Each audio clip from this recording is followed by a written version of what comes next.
2026 தேர்தல்ல விஜய் வந்து மாற்றத்தை ஏற்படுத்தும் சொல்லியிருக்காரு. அதை பத்தி கருத்து அவரு சொல்லவே இல்லையே. நீங்க அவருக்கு பதிலா நீங்க பேசுவீங்க. மாற்றத்தை எதுல மாற்றத்தை? அதே இங்க பாருங்க, அவர் என்ன செஞ்சிருக்காரு பாருங்க. திமுக 2 இட்லி எடுத்துட்டாப்ல, திமுக 2 இட்லி எடுத்துட்டாப்ல, அதிமுக 2 தோசை எடுத்துட்டாப்ல, எல்லா 2ஐயும் பிச்சு போட்டு ஒரு உப்புமா கிண்டிட்டாப்ல.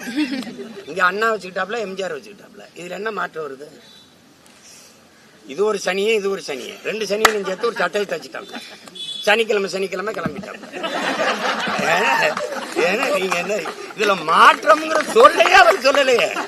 நீங்களா மாற்றம் மாற்றம் மாற்றம் எதிலிருந்து மாற்றம், எப்படிப்பட்ட மாற்றம், எந்தெந்த இடத்துல எந்தெந்த நிர்வாகத்துல எப்படி மாற்றம். கல்வி இப்படி இருக்கு, இப்படி மாத்துறேன். மருத்துவம் இப்படி இருக்கு, இப்படி மாத்துறேன். அப்படி ஏதாவது ஒண்ணு சொல்லுங்க. மாற்றம்னா என்ன? அது அவர் சொல்லவே இல்லை. நாங்க மாற்றம் கட்டுறோம்ல, அவரே சொல்லிட்டாரு. அதெல்லாம் நாங்க பேச மாட்டோம், நாங்க ஸ்ட்ரைட்டா பாயிண்ட்டுக்கு வந்துரும். இதுவரை ஒரு பாயிண்ட்டுக்கும் இல்ல, 2 பாயிண்ட்டுக்கு பேசுறாப்புல. நாளைக்கு வந்து கரூர் பேசி நாமக்கல் 2 பாயிண்ட். அதான் அவருடைய பாயிண்ட்னா என்ன? நாங்க சாத்தியம் இல்லாதத பேச மாட்டோம் அப்படின்னு. சாத்தியத்தை தான் பேசுவோம். எது சாத்தியம்?